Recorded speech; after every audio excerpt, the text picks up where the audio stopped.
Hello everybody, welcome back to the channel and welcome back to my reviews. So, thanks for all the likes and subscribes so far. Welcome back to the channel guys, it's great to have you back again. So, today we are going to be discussing the vampire movie of 1985, Fright Night. It's a vampire stroke comedy, but a very cool movie in a very cool time. So, we're on to vampires today. The old scary myths and legends of vampires. So it's a very good movie, directed by Tom Holland. So with the actual soundtrack called Fright Night, it's got a very cool soundtrack, this movie guys. It's one of my favourite old movies this, it's such a cool movie, very very nostalgic and just very good fun. It really is good fun. So it was released 11th of April 1986 in the UK, London to be specific, and it was released in some tough competition because that same year we had Top Gun, Crocodile Dundee, The Great Platoon, and The Karate Kid Part 2, which was a good movie, wasn't it? So, very good movie. So let's talk a little bit about the movie itself. So from the back cover, I'm just going to have a quick read. Charlie Brewster is a normal American teenager whose mother thinks he watches too many late night horror films. Charlie's life is pretty uneventful until he becomes convinced that his suave yet sinister neighbour, Jerry Dandridge, is a vampire.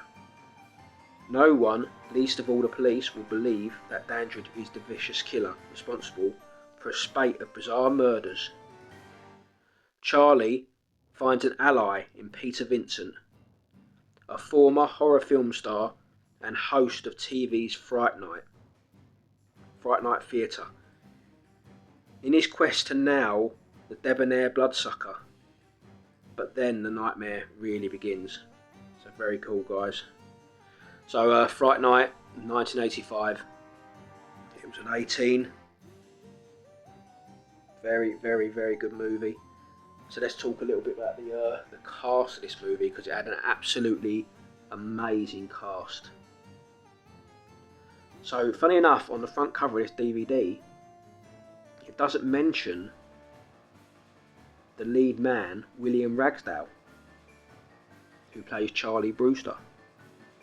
So William Ragsdale is the lead character in this.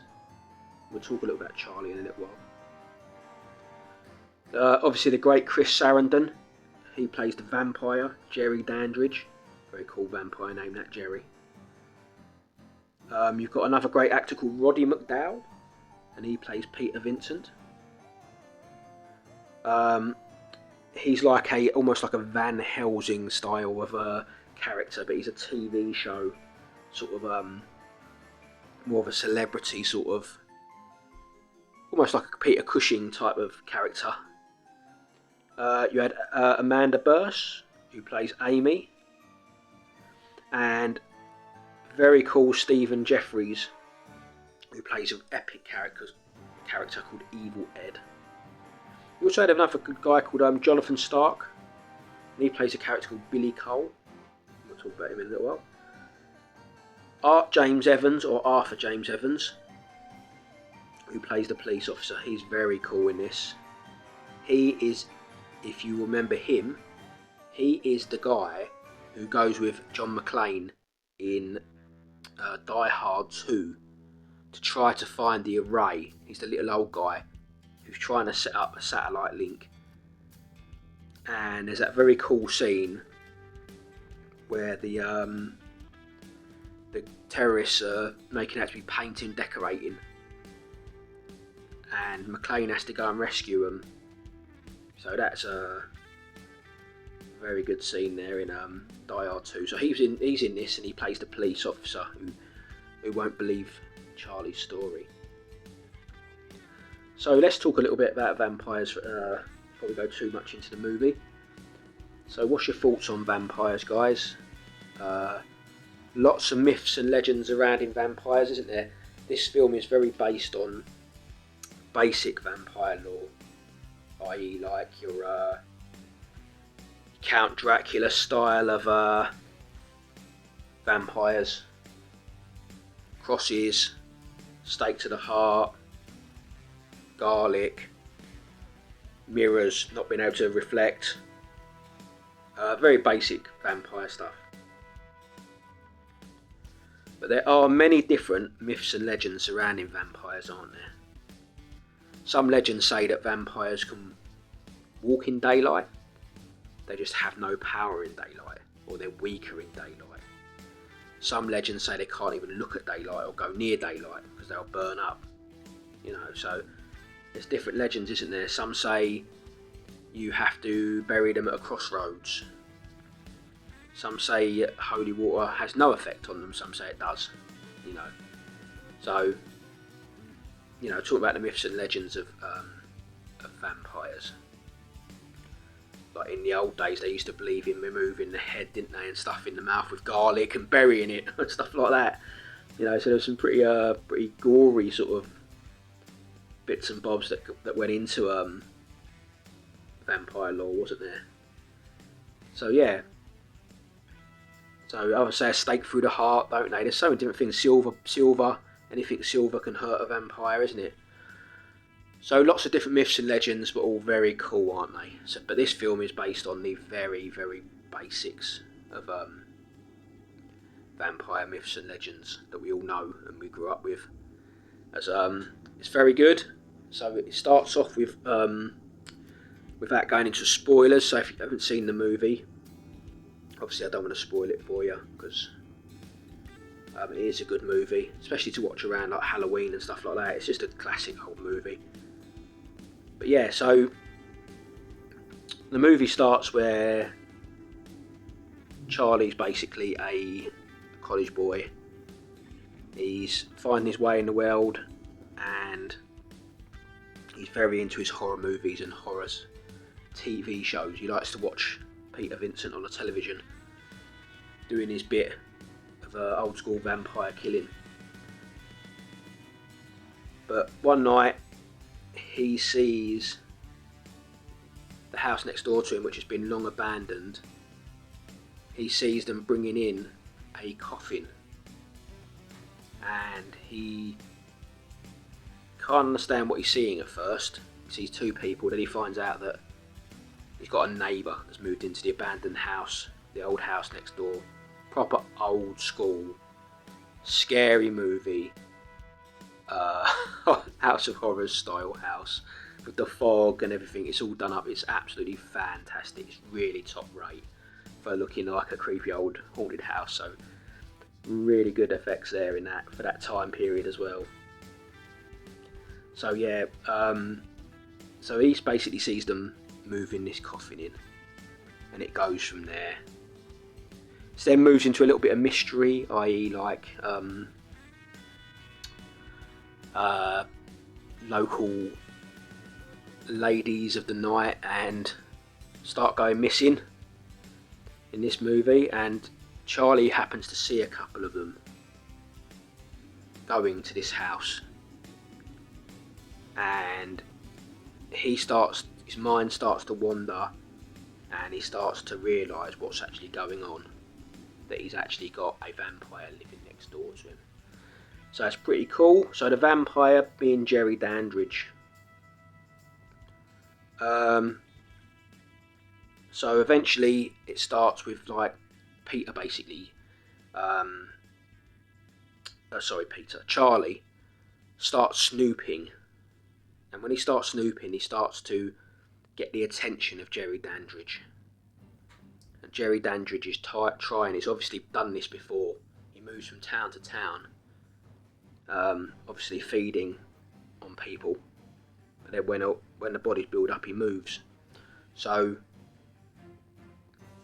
Charlie then decides that he's going to go and look into who he is, and that leads him to a world of problems.